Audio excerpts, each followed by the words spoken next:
During a recent national address, Captain Ibrahim Traore, Africa's youngest president and leader of Burkina Faso, a landlocked nation in West Africa, expressed his frustration, alongside his counterparts in Mali and Niger, regarding what they perceive as injustices inflicted upon their peoples by the regional bloc, ECOWAS. Traore elaborated on the reasons why the trio opted to separate from ECOWAS and establish their own organization, the Alliance of the Sahel States, AES. Highlighted among their concerns were the denial of port access and electricity disconnection by neighboring countries, as well as other sanctions that have adversely affected the citizens of the three nations. Moreover, President Traore accused ECOWAS of being manipulated by external forces, suggesting that Western powers are using the organization to oppress the trio. Here we will explain to you why we left ECOWAS and where we are going.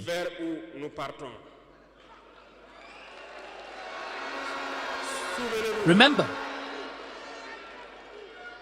that it was in 1975 that it was created, and it was created for the majority of heads of state, putschists as they like to say.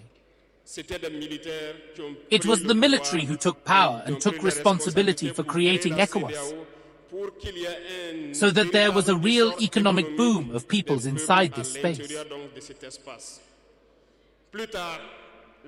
Later, the so-called Democrats have therefore invited themselves to the head of our states. They completely emptied the community of its foundation.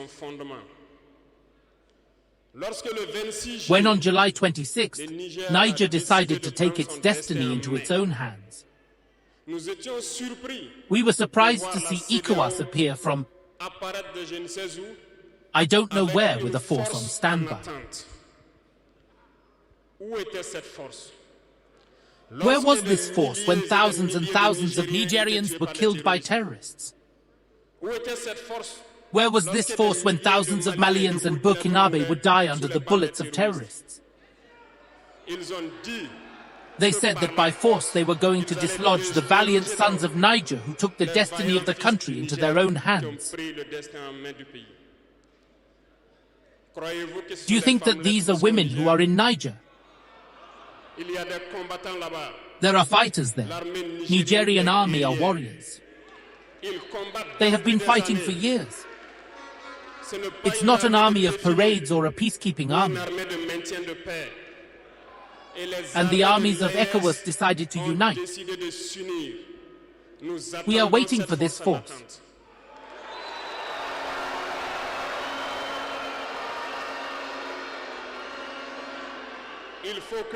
It is necessary that these so-called Democrats understand it.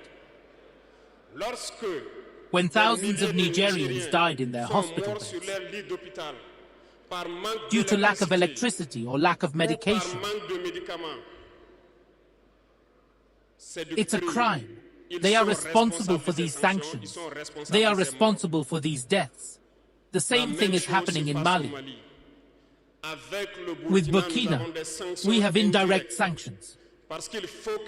Because people need to understand, when they take their instructions from the other side, they come, they do everything to apply it. It is shameful. Some decided not to provide electricity to our countries. It's not free, we pay, and it contributes to their economy.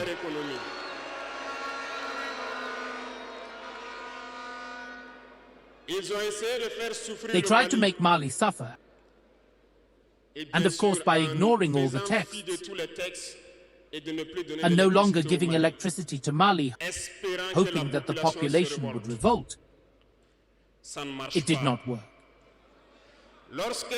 When it lasted, some were forced to make their own people pay. By increasing the cost of electricity, it will increase again.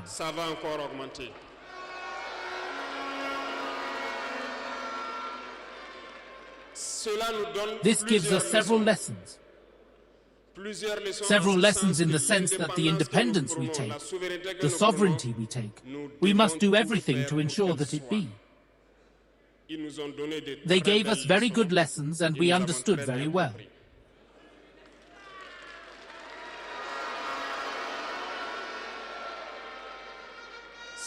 Some have closed their ports, which, by the way, goes against all international texts, because you cannot close ports to a country that's landlocked. They did it. They violated the text. The international community did not say a word. No one spoke in the ECOWAS. But in the ports, we don't transit our goods for free. We pay.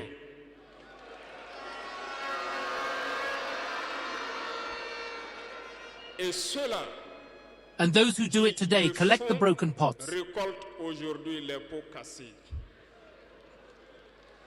And I think it's a lesson for them too, that we should never apply the instructions of their masters.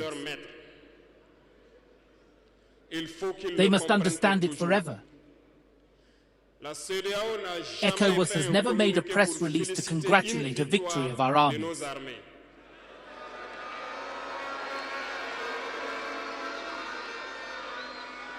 Barely. ECOWAS condemns with lip service and very rarely when there are massacres.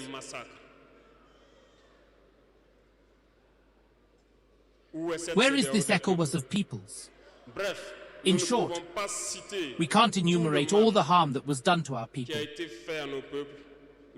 But we have decided with all souls and consciences to withdraw and focus on our common organization, which is the AES. What are your thoughts on this issue? Do you believe Traore's grievances are valid? Please consider engaging with the video by liking and sharing it. Until next time, goodbye for now.